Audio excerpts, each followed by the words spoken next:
Denver 7 On Demand is brought to you by Ferguson and BAC Appliance Center, the best in bath, kitchen, and lighting for your home. Good morning and happy Friday to you. I'm Brian Sanders. And I'm Molly Hendrickson. Here's the latest from Denver 7. Contact 7 Investigates has uncovered more disturbing accusations against a northern Colorado mental health facility.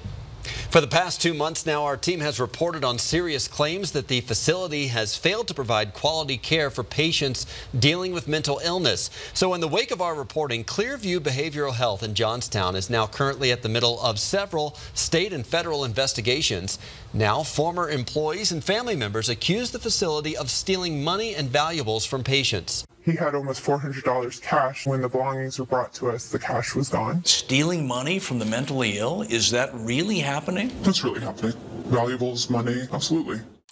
So tune in to Denver 7 News at 10 o'clock tonight as Contact 7 Chief Investigative Reporter Tony Kowaleski continues asking the tough questions about the culture inside this northern Colorado mental health hospital. Contact 7 is helping parents prevent potential lead poisoning in their kids. A new report finds millions of kids, including many here in Colorado, are in danger of drinking water contaminated with lead at their schools. Environment America gave 22 states, including Colorado, a failing grade for their efforts to eliminate it from school drinking water. Denver 7's Micah Smith shows us what's being done at Colorado's largest school district. Starting this year, Denver Public Schools is working on putting in filters for water fountains that tested positive for lead. In addition to those filters, the school is also working on identifying and replacing galvanized pipes. Those pipes may not test positive for lead right now, but they may cause water to have a strange color or bad taste. The district's priority is elementary schools, which in total have 83 drinking fountains in 42 buildings.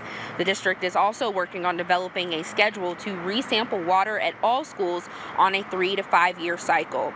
As Denver Public Schools continues to work on improving safety, researchers behind this most recent study say if you suspect there's lead in your child's drinking water at school, contact a pediatrician immediately.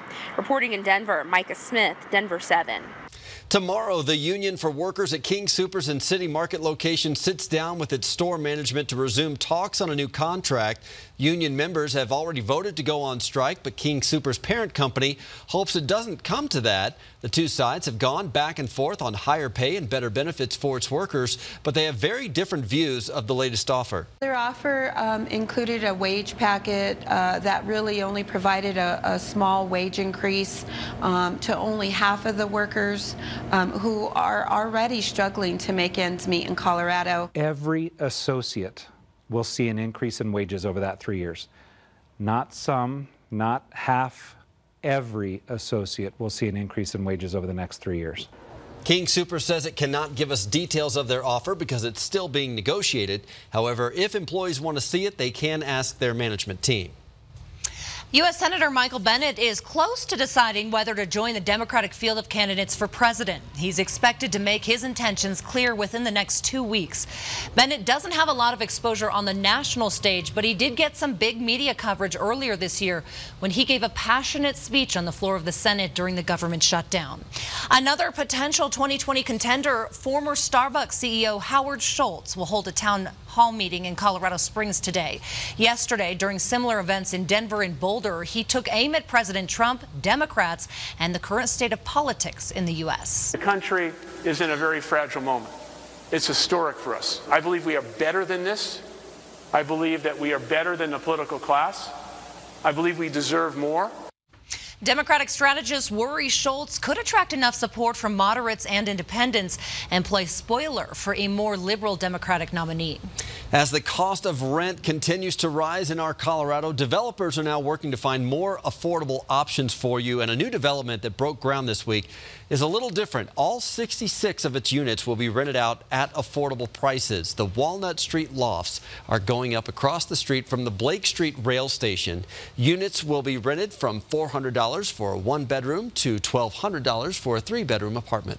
There are a lot of families that are getting displaced as a result of all of the development that's coming up from the Rhino area.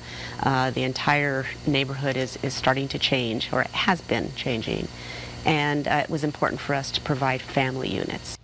So the apartments are expected to open next May, and to qualify for them, you have to make between 30 and 60% of the area's median income. That means a full-time worker would have to make between $9 and $18 an hour. For a household of 4 people, you must make $13 to $26 an hour. A figure skater faces serious accusations this morning, accused of injuring another skater at the World Championships in Japan. Mariah Bell is a member of the Rocky Mountain Figure Skating Club, which practices in Westminster, and she's being accused by South Korean officials of deliberately using her skate blade to injure a South Korean skater during warm-ups. Adam Rippon is a former figure skater who worked with both competitors, and he says incidents like this one are not unusual. Are collisions and crashes common? They're very common. There was a very bad crash in the pairs event right before one of the events. Now, the International Skating Union looked at video of the incident and says it doesn't believe Bell intended to hurt anyone. The Nuggets continue their push to become the top seed in the Western Conference. They are right on the heels of the Warriors, and they had another win last night. The Nuggets beat the Washington Wizards in D.C. yesterday and remain a half game back of the Warriors for first place in the West. The playoff schedule will be released April 11th, but today every Nuggets fan can try and get their hands on the first playoff tickets. Tickets are available for everyone for that first round matchup today.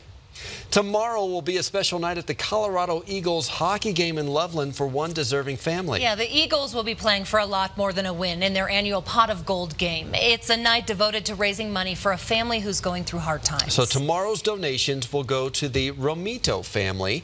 All 3 of Jamie and Richard's sons have Duchenne muscular dystrophy. It's a disease that slowly degenerates the muscles. So the family needs to make improvements to their home to make room for wheelchairs and special lifting devices. We really need this. I want my kids to have a home that's not full of obstacles, that they can just go right into their bedroom and not feel like they're hitting walls or can't get into a room. I want them to be able to feel they can do what they want. They can move through the house as if they were walking and not worry about banging into things. So this would be life-changing for them. Over the last 8 years, by the way, the Eagles have raised more than $300,000 for families and individuals in our community. Tomorrow's game is sold out.